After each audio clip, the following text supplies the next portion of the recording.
مولانا محمد امین صفدر اکاڑوی رحمۃ اللہ علیہ نے اپنی کتاب میں لکھا فرماتے ہیں، مجھے وہاڑی کے ایک گاؤں سے بڑا محبت برا خط لکھا گیا کہ مولانا صاحب ہمارے گاؤں میں آج تک سیرت النبی صلی اللہ علیہ وسلم پر بیان نہیں ہوا۔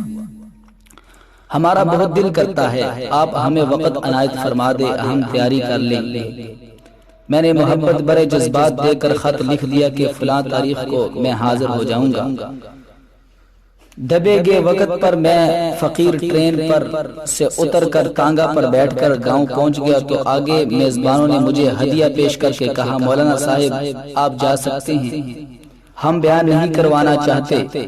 وجہ پوچھی تو بتایا کہ ہمارے گاؤں میں 90% قادیانی ہیں، وہ ہمیں دھمکیاں دیتے ہیں کہ نہ تو تمہاری عزتیں، نہ مال، نہ گھر بار محفوظ رہیں گے، اگر سیرت النبی صلی اللہ علیہ وسلم پر بیان کروایا تو مولانا ہم کمزور ہیں، غریب ہیں، تعداد میں بہت کم ہیں، اس لیے ہم نہیں کر سکتے۔ میں نے لفافہ واپس کر دیا اور کہا بات تمہاری ہوتی یا میری ہوتی تو واپس چلا جاتا، بات مدینے والے آقا صلی اللہ علیہ وسلم کی عزت کی آ گئی ہے، اب بیان ہوگا ضرور ہوگا۔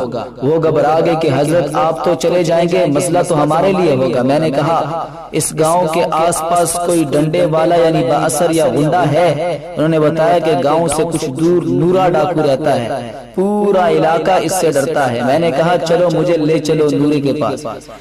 جب ہم نورے کے ڈیرے پر پہنچے دیکھ کر نورا بولا، اج خیر ہے، مولوی کیوں آگے نے؟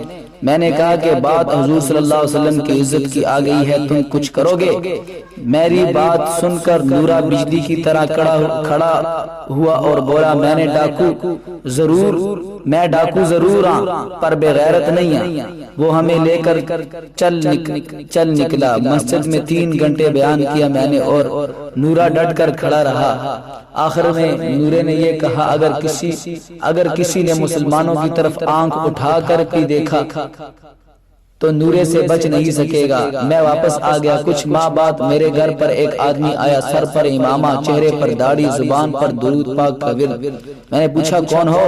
وہ رو کر بولا، مولانا میں نورا ڈاکو ہوں۔ جب اس دن میں واپس گھر کو لوٹا جا کر سو گیا، آنکھ لگ گئی تھی۔ پیارے مصطفیٰ کریم صلی اللہ علیہ وسلم میرے خواب میں تشریف لائے، میرا ماتھا چوما اور فرمایا، آج تو نے میری عزت پر پہرا دیا ہے، میں اور میرا اللہ تم سے خوش ہو گئے ہیں، اللہ نے تیرے پچھلے سب گناہ معاف فرما دیے ہیں۔ مولانا صاحب اس کے بعد میری آنکھ کھلی تو سب کچھ بدل چکا تھا، اب تو ہر وقت آنکھوں سے آنسو ہی خشک نہیں ہوتے۔